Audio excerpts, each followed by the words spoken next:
नियंत्रण प्रक्रिया क्या है, जो कि सबसे इम्पोर्टेंट होती है, बहुत इम्पोर्टेंट, मोस्ट इम्पोर्टेंट इसको कह सकते हैं। ठीक है, तो सबसे पहला है प्रगति परिमापों का निर्धारण, मतलब स्टैंडर्ड फिक्स करना। ठीक है, जैसे नियोजन में हम एक अपना उद्देश्य निर्धारित करते हैं ना, यहाँ पे भी उद्देश्य ही मान सकते हैं, लेकिन ये नियंत्रण के अंदर है, जिसे हम परिमाप कहते हैं। ठीक है, जैसे कि आपने एग्जाम्पल के तौर पे आपने मान लिया कि आपको 12th में 80% नंबर लाने हैं, तो वो आपका यहाँ पर परिमाप हो गया। ठीक है, तो परिमाप के आधार होते हैं जिनके संदर्भ में वास्तविक प्रगति को मापा जाता है। इससे व्यक्ति विभाग को उनकी मंजिल का पता चलता है कि आखिर में उनकी मंजिल क्या है, उनका गोल क्या है। ठीक है, उनका स्कोप क्या है। ठीक है, दूसरा है वास्तविक प्रगति का मापन। वास्तविक प्रगति का मापन पूर्व निर्धारित परिमापों के आधार पर किया जाता है। इससे प्रबंधकों को यह पता चलता है कि कार्य योजना के अनुरूप हो रहा है या नहीं हो रहा है। ठीक है, अब क्या होता है यहाँ पर कि जो पूर्व निर्धारित परिमाप होते हैं उनके आधार पर हम जो कार्य अभी चल रहा है उसकी प्रगति को मापते हैं कि क्या उसके अनुसार चल रहा है या नहीं चल रहा है। ठीक है, अगर नहीं चल रहा है या चल रहा है या नहीं चल रहा है तो फिर उसके कारणों का पता लगाया जाता है और फिर उसमें सुधारात्मक कार्रवाई की जाती है, जो कि अगले स्टेप है इसके कुछ। ठीक है, तो अगला देख लेते हैं तीसरा, वास्तविक प्रगति की परिमापों से तुलना।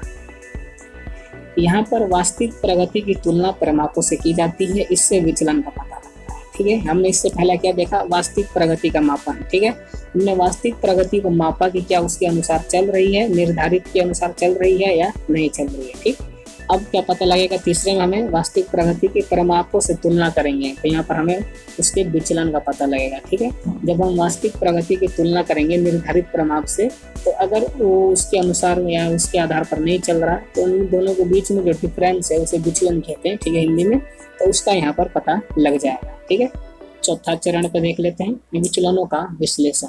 अब जो विचलन आया या जो कारण मिले हमें, उन कारणों को हम विश्लेषण करेंगे। ठीक है, समराइज करेंगे। ठीक है, इस चरण पर विचलनों का विश्लेषण किया जाता है। इस दौरान निम्न बातों को अध्ययन किया जाता है। अब जब इन कारणों का विश्लेषण करते हैं, समराइज करते हैं, तो कुछ बातों का ध्यान रखना होता है। देखते हैं वो कौन से बात होते हैं। सबसे पहली बात, क्या परिमाप प्राप्त हुआ? तो सबसे पहला क्वेश्चन ये उठता है जब भी हम कारणों को समराइज करते हैं, तो उसमें सबसे पहले ये देखते हैं कि क्या हमने जो परिमाप स्टैंडर्ड फिक्स किया था वो प्राप्त हुआ। हो गया तो ठीक है, अगर नहीं हुआ तो उसको हम दोबारा से निर्धारित कर सकते हैं। इसके बाद अगला है, क्या विचलन स्वीकार्य हैं? अगर मान लीजिए परिमाप प्राप्त नहीं हुए, कोई बात नहीं, अगला देखेंगे फिर क्या विचलन स्वीकार्य है, मतलब कि इन दोनों में जो डिफरेंस है क्या वो ठीक है, इतने डिफरेंस से काम चल जाएगा या इससे ज़्यादा हानि नहीं होगी। ठीक है, ये देखेंगे। अगर ज़्यादा हानि होगी तो फिर हम उसका मतलब दोबारा से निर्धारित कर सकते हैं। दूसरा पॉइंट ये है, विचलन स्वीकार्य, मतलब दोनों के डिफरेंस क्या इतने से काम चल जाएगा, ज़्यादा हानिकारक नहीं है तो ठीक है। फिर अगले पे आते हैं, क्या परिमाप स्वीकार्य हैं? अगर विचलन स्वीकार्य हो गया मतलब ठीक है, ज़्यादा नुकसान नहीं हो रहा, तो उसके बाद देखेंगे कि क्या हमारा जो परिमाप है वो ठीक ठाक है। ठीक है तो ठीक है, और नहीं है तो फिर हम उसका दोबारा से निर्धारण करेंगे, जो कि अगला पॉइंट है, परिमाप का पुनर्निर्धारण। अगर परिमाप हमें स्वीकार नहीं है, जी नहीं है, तो बहुत ज़्यादा ही कम हो गए, तो हम उसको दोबारा से इसका स्टैंडर्ड फिक्स करेंगे। ठीक है, तो फिर उसके बाद जब पुनर्निर्धारण कर लेंगे तो फिर से वही पिछले जो 4 स्टेप्स हमने पढ़े प्रक्रिया वही दोबारा से स्टार्ट हो जाएगी यहाँ से। ठीक है, तो ये यहाँ पर हमने विचलनों का विश्लेषण कर लिया। अब लास्ट में आता है सुधारात्मक कार्रवाई। ठीक है, इस चरण पर सुधारात्मक कार्रवाई द्वारा वास्तविक प्रगति को अपेक्षित प्रगति के अनुकूल बनाया जाता है, और इन दौरान दो बातों का विशेष ध्यान रखा जाता है। तो सुधारात्मक कार्रवाई में क्या होता है?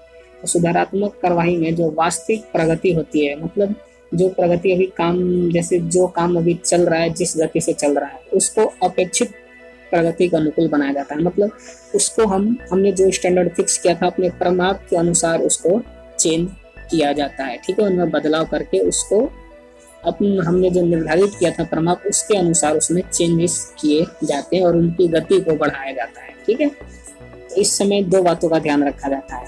तो पहली बात क्या है, वास्तविक प्रगति में कमी को दूर करना, मतलब कि जो कार्य चल रहा है अगर उसमें कोई कमी है तो उस कमी को दूर कर देना। ठीक है, और दूसरी बात, इस कमी की भविष्य में पुनरावृत्ति को रोकना, और जो गलती अभी हुई है उन गलती को भविष्य में कभी ना होने देना, उनको रोकना। ठीक है, तो इन दोनों बातों का ध्यान रखते हैं सुधारात्मक कार्रवाई करते समय। तो ये यहाँ पर नियंत्रण की प्रक्रिया समाप्त हो गई। ठीक है, और आपका चैप्टर भी यहीं पर समाप्त होता है। आपका जो फर्स्ट टर्म सिलेबस था वो यहाँ पर खत्म हो गया। तो मैं आशा करता हूँ कि आपको समझ में आया होगा और अच्छा लगा होगा। अगर आपको समझ में आया तो हमारे चैनल को सब्सक्राइब करें, कमेंट करके जरूर बताएं समझ में आई नहीं आई, कैसी वीडियो लग रही है। ठीक है, और अपने दोस्तों के साथ शेयर जरूर करें जो कि बिजनेस स्टडी हिंदी में पढ़ना चाहते हैं, और एक लाइक जरूर कीजिए आपको वीडियो अच्छी लगी हो, समझ में आई हो तो आपके अगले चैप्टर के साथ मैं अगली वीडियो में मिलूंगा। तब तक के लिए गुड बाय।